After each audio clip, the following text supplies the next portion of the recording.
That really is our key piece of advice: is don't focus on ESG as a good or bad thing. Focus it on your strategy on these areas and get in front of it and get your story out there. Welcome to Rise and Stride, where we empower you to take your next step in an ever-changing business landscape. Here's your host, Denise LeDuc-Froemming, President and CEO of the California Society of CPAs. Hello and welcome to another episode of Rise and Stride. With me today is Todd Rahn, Senior Managing Director at FTI Consulting, a global consulting firm that brings together distinct capabilities and experts to serve as a trusted advisor to clients when facing their greatest opportunities and challenges. Todd has more than 20 years of audit, accounting, and advisory experience, including the application of accounting and auditing standards, internal reporting, and the structure and strategy of the financial organization. Prior to joining FTI Consulting, Todd was a partner at Deloitte, leading consulting, accounting, and auditing relationships with companies ranging from startups to large multinational enterprises. So thank you for joining us today, Todd. I'm really looking forward to the conversation. Me too, Denise. Thank you so much for having me. This is great. So maybe we can just kick off with you telling us a bit about FTI and some of the opportunities, some of the focus areas that you have within your organization. Yeah, sure. Happy to. And, again, just really appreciate the time. FTI Consulting is a public company. We have roughly about 5,000 to 6,000 people at this point. We're very, what I would say, nimble and strategic organization where we will, as you mentioned in your lead-in, which was perfect, focus on some of the greatest challenges that companies will face, which certainly in today's environment, there's been no lack of things for us to focus on. I, as you know, and as mentioned, come from really primarily an audit background. I was a long-serving audit partner at Deloitte and have been leveraging that experience in assisting FTI's clients for a little over 4 years. What that typically means is two primary areas. One, which is providing accounting advisory, work. I would say certainly the soup du jour of the past couple of years during the pandemic was IPO, SPAC readiness, that type of thing. But we do all sorts of angles on financial reporting, organizational readiness, and I'm happy to tell you that we're starting to see some really early signs of that starting to pick up again later in 2023, which I'm happy to talk about later if we have a minute or two. And then the second piece is ESG. We all know that's being discussed very heavily. We're all expecting at some point, hopefully sooner rather than later, a rule from the SEC. Companies are certainly gearing up for that. I would say there's a lot of uneasiness, but I co-lead our financial reporting and compliance work related to ESG, and that translates to data and controls and readiness. I actually, way back before, frankly, a lot of people were paying attention to ESG, issued a test reports on sustainability reporting when I was at Deloitte. We don't do that at FTI, but we do the readiness side. And so I'm, again, applying that audit background. And companies do need that these days. Audits are so complex that they're often looking for the auditor whisperer, if you will. So if you want to think of one way to kind of where my biggest value is that auditor whisperer to our clients. I like that. I had to write it down. Auditor whisperer. That's great. Maybe we can dig into the ESG because I know we've been talking about that a lot, just the application of it. And, every organization's in a different place. But maybe you can just give us some of your perspective on why organizations should care and what's kind of coming down the pipeline. Yeah, sure. I mean, I will start a little bit chronologically. I moved out to San Francisco about 10 years ago, and the Sustainability Accounting Standards Board, which has now been folded into the larger organization set in the alphabet soup, if you will. But I worked with the SASB in standards development. This was, it was 8 maybe or so years ago. But more relevant to your question, it was quite quiet. In fact, there was a lot of doubt, not the current doubt that we have, which I'll touch on in a minute, into whether ESG was really a relevant set of metrics, for companies and what I'll refer to as non-financial reporting. And then over the past few years, due to a confluence of factors, which I'm very happy to see, because I do have a passion, for the value of ESG, and the disclosure and what that drives in the marketplace, is that it all of a sudden exploded, and it's been driven by funds that are focused on investment related to, maybe it's an environmental factor. It's important to remember that ESG is equally and very much importantly inclusive of social issues. We all know how important those are in today's environment. And then governance. There's been some failures, frankly, related to governance, both with public and private companies. And so while it's an incredibly broad topic that it's almost hard to get your hands around, ESG, even though it can even be a bad word in today's political environment, in my view, is really just an inclusive way of saying, how can companies best tell their story, their strategy, and get that out into the marketplace? And so, with accountants, we have been doing that for decades. And I see us as being the tip of the spear on this conversation. There certainly are many players and actors in the ESG space, but we can provide a lot of value to our clients in the sense that either whatever role we're in, whether in advisory capacity or audit capacity, to help them guide through this transition of just talking about the 90-day cadence that, frankly, a lot of management teams I've talked to are just tired of it, and getting into a more thoughtful, short, medium, and long-term conversation about how their company is making a difference, how it aligns with its stakeholders, which can be anybody from investors to employees, to vendors, to any collection of folks, and tell that story and get in front of it. And that really is our key piece of advice: is don't focus on ESG as a good or bad thing. Focus it on your strategy on these areas and get in front of it and get your story out there. That's great advice, because I know when people think of ESG, I mean, it used to be just the environment, right? And now the social and governance piece. But when they think of it, it's so broad that it makes them back away right away. And you have good advice on how they can lean in, I think, more easily and naturally than what has been the case.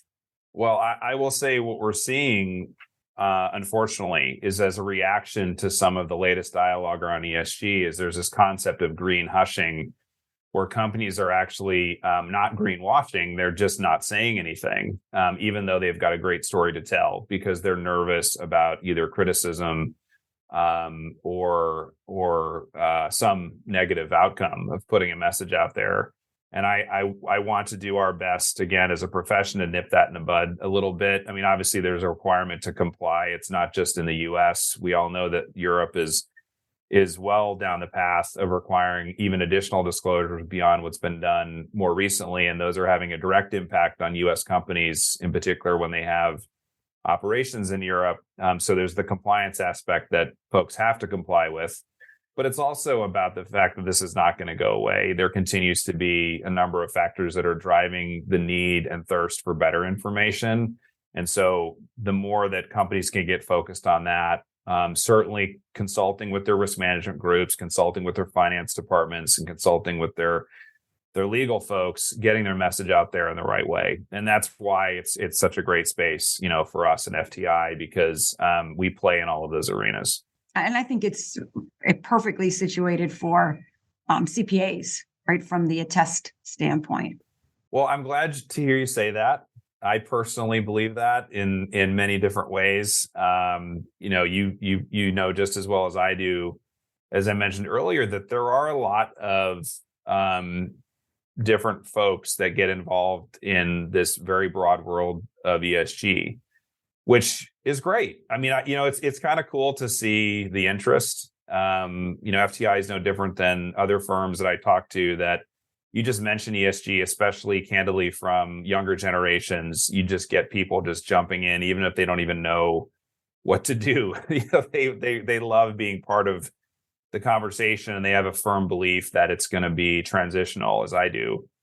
To your point, though, with CPAs, what I always advocate for, and it's certainly unbiased, it's no surprise there, but we're one of the best, if not the best run professions in the world. And, even being in the US in particular, in California, I would pridefully say the best, and when you have a profession that already has quality control standards, it already has the professional structure that we do, and then you couple that with the discipline and experience related to financial information and a long history of just top-notch performance, if you will, related to reporting and disclosure.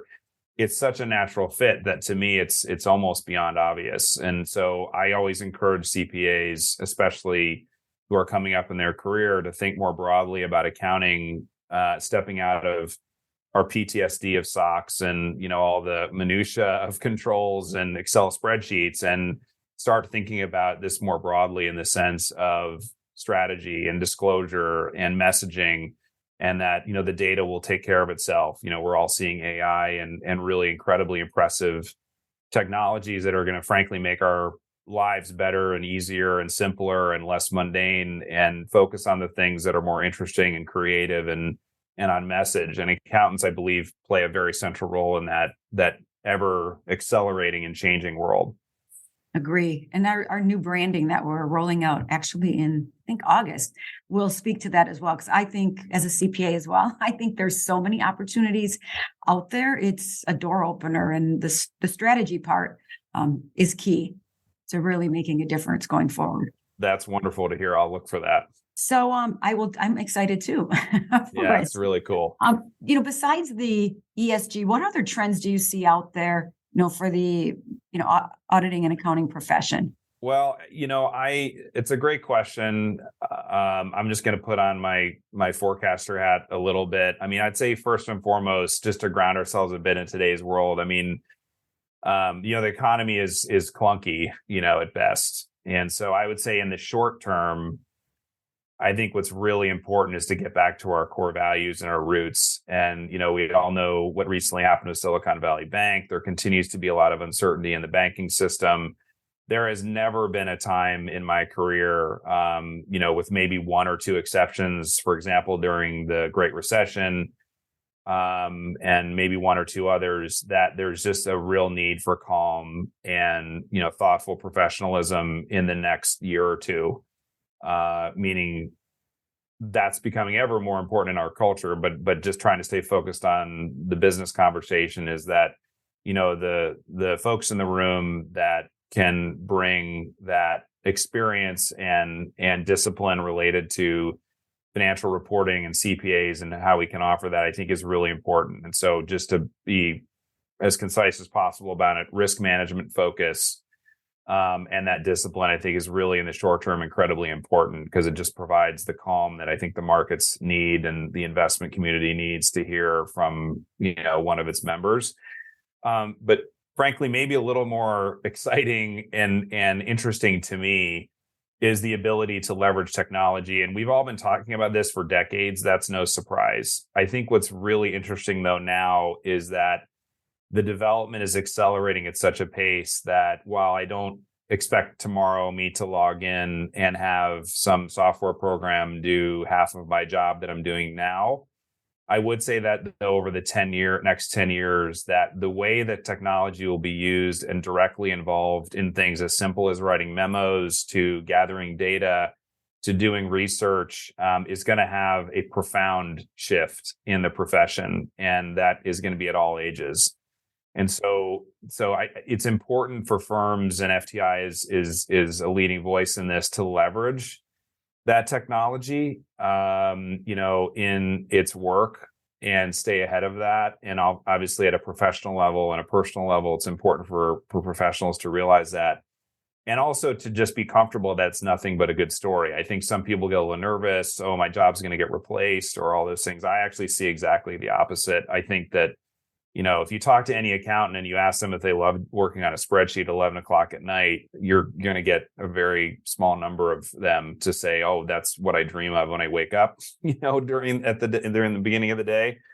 So there's a lot of ways that technology can simplify that and get that off our plate, and we can focus more on the intellectual part of what we were really brought here to do. I'll be brief on the last thing, which is data. The amount of information that's out there today is unprecedented, and that is financial information. It's operational information. It comes into play, obviously, in the ESG conversation, and I'm always a little surprised, even in more established companies, at how much of a challenge they're having at managing that data and using it in a way that is useful. And to be a little more clear, using it in a way that is, I would say, value add. And again, for accountants, it's technology, it's taking advantage of that data and helping clients organize it, report it, and use it to better their performance. And so what I'm trying to get at is I think data capture, data integrity, certainly cyber, all these issues are going to continue to become more and more important and a big piece of our profession. I agree with all those. And I think the technology is, some people don't lean in enough. And so you have to, I think you have to, and you have to see it as an additive instead of as taking over what you're doing, as you said, because I do believe I use Chat GPT for different things. So do I. It's so, and I was talking to someone in public relations and she said, don't have me do all the work. Use Chat GPT to start and send me what you want me to do. And it'll take me half the time. So it is out there. And I was happy to hear that. I thought, okay, good. I don't have to spend, $500 an hour on something. They can just put in there, an additive to what needs to be done. And frankly, I hear you say that. And the first reaction I have is of sheer terror because, we are, the professional services are driven on an hourly basis, whether we want to admit it or not. It is very hard to pivot off the conversation with clients, not just FTI. I've seen this across the profession of, dollars for hours. And the reality is that exactly as you said, we have to think very differently about how our time adds value. And some of that will continue. I mean, the legal profession is in the same boat. That will continue for a long time. It's just that we can only get better at using technology. And I'll use like a live example. So not something I'm doing today, but I could see very soon in the horizon, as I mentioned earlier, writing memos and doing research. And you think about, again, I mean, if you have open software, there's confidentiality issues. And of course, ChatGPT can't be used for any of that. Client confidentiality, as we know, is a core principle. It's just that, when we get to a place and, we're exploring some things on this ourselves, but we get to a place where we can use more of that AI in a confidential setting to do things like more practical tasks, then the hours can go elsewhere and you can focus your time on something that really will drive a high amount of value and just candidly will support the accounting profession going forward in only a growth way. And so I love seeing that progression. Again, it's a little nerve-wracking, frankly, it's you sort of see things just change, but I still remember the story of it was a partner of my firm. This was a little bit before I'd come out of college, but it was right when Excel was getting introduced, and he was telling me the story about how he's sitting at his desk, probably doing, I don't know what, but maybe he was on a computer, or I actually used ledger paper when I first came out of college, but is that one of his partners comes in and throws the Microsoft, Excel box, down on his desk and says, this thing's going to change how we do work. And we're in that moment. I mean, it's, and maybe even a more dramatic moment, because Excel is just one tool that ended up becoming, a cornerstone of how we actually get stuff done. And now we're in a position where there's multiple offerings, there's multiple capabilities, there's multiple ways to do all different aspects of our job, and would only encourage CPAs to, take advantage of those. It's hard to keep up with it all.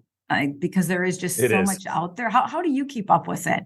Well, we've got great people here. I mean, again, I would love to tell you that I'm doing all that personally, but we have a full technology segment, in our business that is rapidly growing. For that reason, we have a market leading data practice. We have a market leading practice that's referred to as the Office of the CFO, which actually completely centers and focuses around this issue and things that might assist the CFO in his or her organization in software technology. We're actually pitching some work right now, related to this, where, we will just keep our fingers on the pulse and have people fully dedicated to fingers on the pulse of what capabilities are out there. And then we also are regularly looking at proprietary, development of software solutions.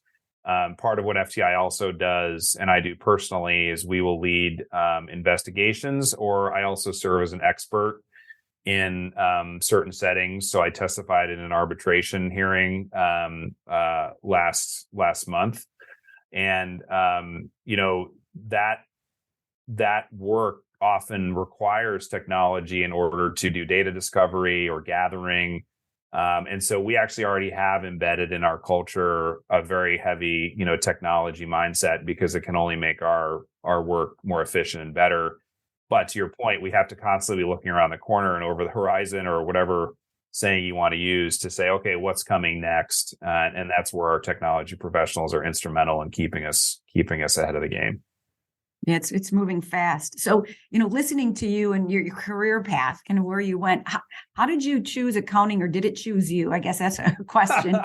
Well, listen, I appreciate that. I would almost love to ask you the same question. I will say I've had a little bit of an unusual path. I think people outside of accounting would laugh and be like, Todd, like you're a big nerd. It's not really that crazy. But I did, when I came out of school, well, let me back up. When I was in school, it sounds hokey to say, but I literally went to an accounting class and it just clicked immediately. I mean, I just felt very comfortable.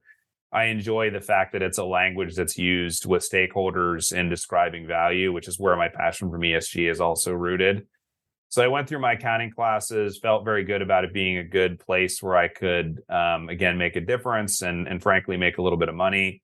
And so came out of school and started with a local firm in Atlanta, and then ultimately went to Deloitte, where I spent almost 20 years, but was very open from day one that I wanted to spend some time working with what I'll call the global business environment. And what I mean by that is multinationals, potentially kind of doing some work overseas, and ultimately landed at Deloitte in a group that was focused on companies based overseas that were accessing U.S. capital markets, such as foreign private issuers, and spent about 7 years in New York and London doing that work.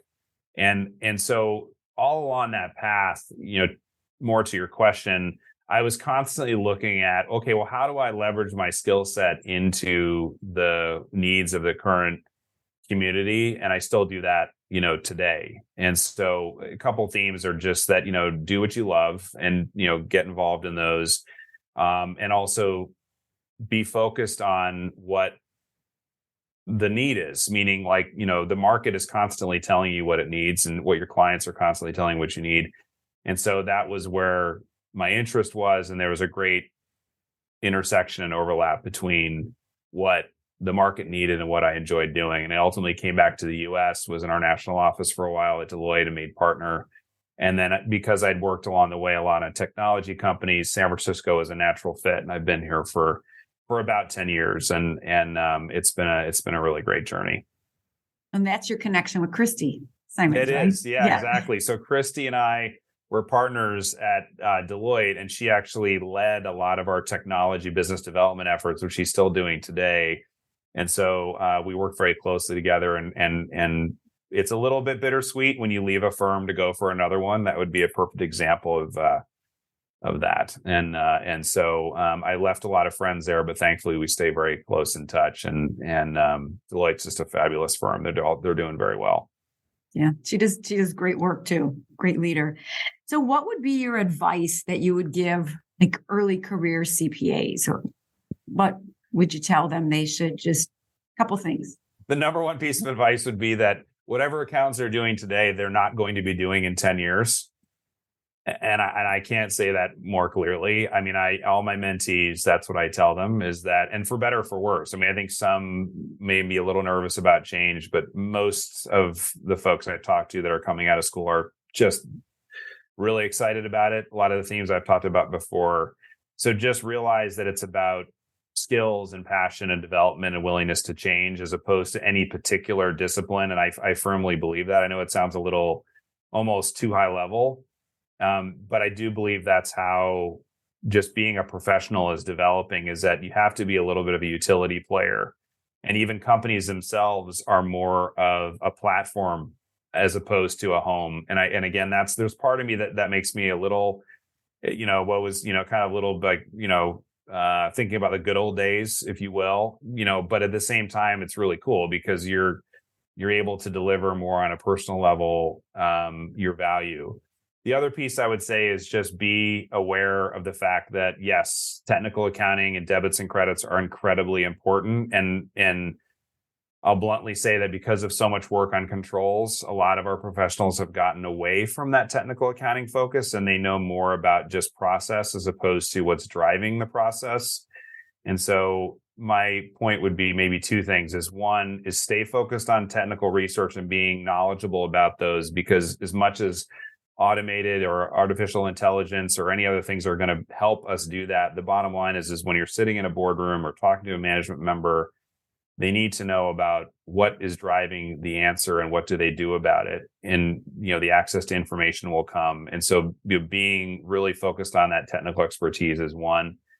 And then the second is just really have a good understanding of technology and data, is just, keep that really close to their professional development, because it's going to be key. Even though they might have somebody sitting next to them like I do that understands it way better than I do, I still have to have a good understanding of it, because it's going to drive the solution. Meaning, okay, once we have the data set together, again, it could be general ledger, it could be operational data, it could be environmental, anything. You have to use that to make decisions quickly. And often it can be not one answer is the right one. You have to pick, amongst several answers and really help your client.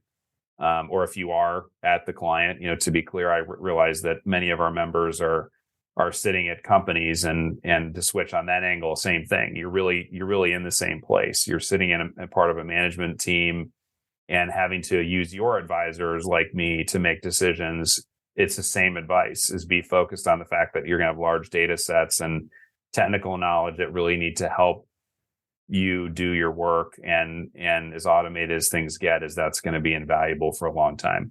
It intersects with what you said before about risk management, right? Any decision you make has risk, but you have to decide which is the best for you, the company, right? So it kind of all works together, and having that ability to make decisions clearly and with all the data is key. Yeah, and that's a great point. I mean, that's part of the good that's come out of controls and focus, is that we as accountants have gotten more exposure to enterprise risk management and how that can be done thoughtfully and can drive our career, progression, but also, frankly, our value to again, if we're working at our company, or if we're in a consultant or advisory space or audit space, our clients. Yeah, and it's so important today. So it's a complex world. So complex. It is. So a last question for you is, you've held many leadership roles. Well, how would you define a leader? What are just a couple elements that you hold like true to yourself? It's such a great question. I would say number one to me would be empathy and understanding, to answer it in qualities of a leader. So, especially as one gets a little bit farther along in their career, you realize that as a leader, you're really just holding the spot for the next person. And I used to hear that when I was younger and just thought it was so hokey. And I was like, oh, come on, like whatever, you're in this trying to make a buck or whatever. And that's true. There are some leaders that are like that. There are, and they do a good job. They're very financially driven. I just can say without exception that the leaders that I work with, and I like to think of myself this way, that are the most successful are the ones that realize that, listen, I'm here because my people want me here, and my colleagues want me here, my partners want me here, my management team or board wants me here, et cetera. But then that will come to an end, and it's going to be a new role and a new role after that. And so it's important to use the platform and the business card to empathize and listen to the folks that are coming up in the profession that you work with and with your clients, and help them advance. And one of my mentors actually said to me, one time. She goes, "My job is to put myself out of a job." And I love that. And that's very true. And she lived that and still does, and is incredibly successful. So the other thing I would say just as a leader is you have to make decisions. I think, oftentimes, especially today, we can be tortured and really hesitant because it just seems like almost there's never a right answer. Whether it's dealing with hiring somebody or, taking on a new project or not taking on a new project,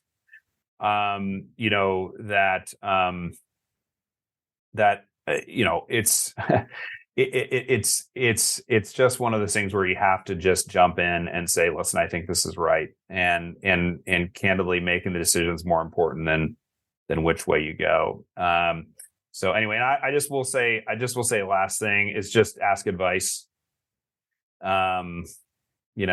We're all really talented people, but what amazes me and FTI is this has been one of my favorite things about working here is that there's always somebody smarter. There's always somebody that knows the topic better.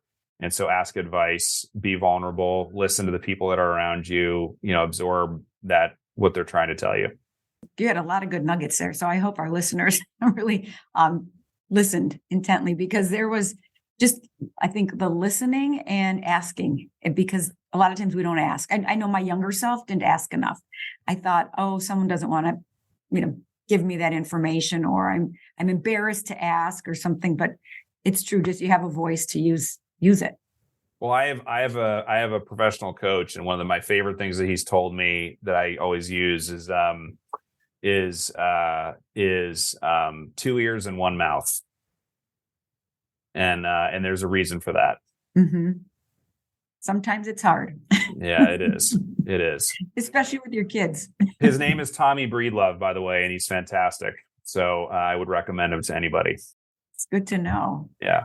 Well, we're getting about time, and I just really appreciated you being available today and having a conversation with us. Like I said, there were so many good tidbits in here. I took notes. And so I like the audit whisperer that you said. That is, I'm going to use that with my son. He does IT audits. Oh, cool.